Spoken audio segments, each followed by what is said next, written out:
क्या भारत की अर्थव्यवस्था वाकई खत्म हो चुकी है या फिर ये दुनिया को रास्ता दिखा रही है?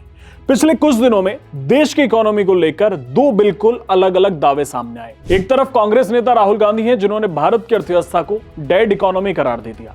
वहीं दूसरी तरफ अंतर्राष्ट्रीय मुद्रा कोष यानी IMF की प्रवक्ता जूली कोज़ेक हैं, जिन्होंने कहा है कि भारत वैश्विक अर्थव्यवस्था के लिए एक प्रमुख विकास इंजन है। इस वीडियो में हम इन्हीं दो विरोधाभासी बयानों का विश्लेषण करेंगे और समझेंगे कि हकीकत क्या है। क्या राहुल गांधी का बयान केवल राजनीतिक आलोचना है या वो भारत की छवि को नुकसान पहुंचाने के लिए ऐसी हरकत करते हैं? इस बहस की शुरुआत तब हुई जब अमेरिका के राष्ट्रपति डोनाल्ड ट्रंप ने भारत के टैरिफ और व्यापार नीति पर कुछ तीखी टिप्पणियां की। इसके बाद राहुल गांधी ने एक बयान दिया जिसमें उन्होंने कहा कि भारत की इकोनॉमी एक डेड इकोनॉमी है। राहुल गांधी का तर्क अक्सर बेरोजगारी और मैन्युफैक्चरिंग सेक्टर की सुस्ती को लेकर होता है, लेकिन यहाँ एक बड़ा सवाल खड़ा होता है। जब हम वैश्विक मंच पर खुद को एक उभरती हुई शक्ति के रूप में पेश कर रहे हैं, तो डेड इकोनॉमी जैसे शब्दों का इस्तेमाल करना क्या सही है? क्या इसी तरह के बयानों से विदेशी निवेशकों के बीच गलत संदेश नहीं जाता? क्या राहुल गांधी केवल सरकार की आलोचना कर रहे हैं या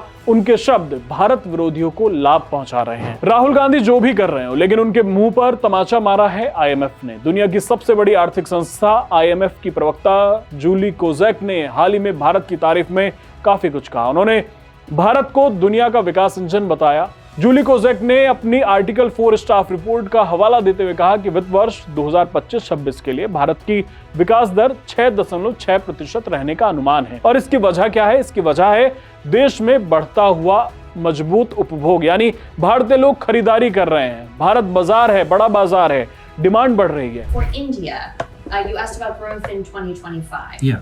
So what we have seen in India is that India is a key growth engine for the world. India's growth in 2025, when we did our Article 4 staff report, we had estimated growth for fiscal year 25-26 at 6.6%, which is based on strong consumption growth. What we have seen since then is that the third quarter growth in India came out stronger than expected. And that puts that makes it likely that we will be upgrading our forecast going forward. So, and we have our January Leo update coming in the next few days. So we will have a revised growth number for India at that time. इतना ही नहीं, उन्होंने ये भी संकेत दिए कि तीसरी तिमाही के जो आंकड़े आए हैं वे उम्मीद से काफी बेहतर हैं। इसका मतलब है कि आने वाले समय में IMF भारत की विकास दर के अनुमान को और भी बढ़ा सकता है। अब यहाँ विरोधाभास देखिए। एक तरफ कांग्रेसी शहजादे डेड इकोनॉमी कह रहे हैं और दूसरी तरफ दुनिया की सबसे बड़ी संस्था हमें इंजन बता रही है दुनिया के लिए।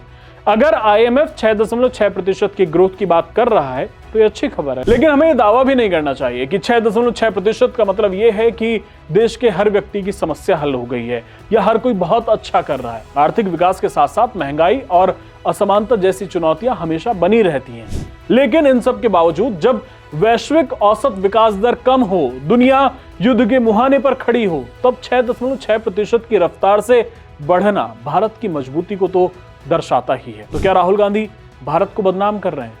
विपक्ष का काम सरकार की आर्थिक नीतियों में कमियां निकालना है, ये लोकतंत्र का बेहद जरूरी हिस्सा है। लेकिन डेड इकोनॉमी जैसे शब्द आर्थिक हकीकत से परे लगते हैं। राहुल गांधी को ये डेड इकोनॉमी क्यों दिख रही है जबकि दुनिया इसे ग्रोथ इंजन मान रही है? क्या राजनीतिक विरोध में हम इतने आगे निकल गए हैं कि हम देश की सफलताओं को भी नकारने में लगे हैं? ये एक ऐसा सवाल है जिस पर आप सभी को सोचना चाहिए। भारत की अर्थव्यवस्था डेड तो बिल्कुल नहीं है, जैसा कि डेटा और वैश्विक संस्थाएं बता रही हैं। ये आप खुद भी अनुभव कर रहे होंगे। भारत तेजी के साथ बढ़ रहा है और वैश्विक अर्थव्यवस्था को सहारा दे रहा है। हालांकि इस विकास का लाभ समाज के हर वर्ग तक पहुंचे, ये सुनिश्चित करना अभी भी एक चुनौती बना हुआ है।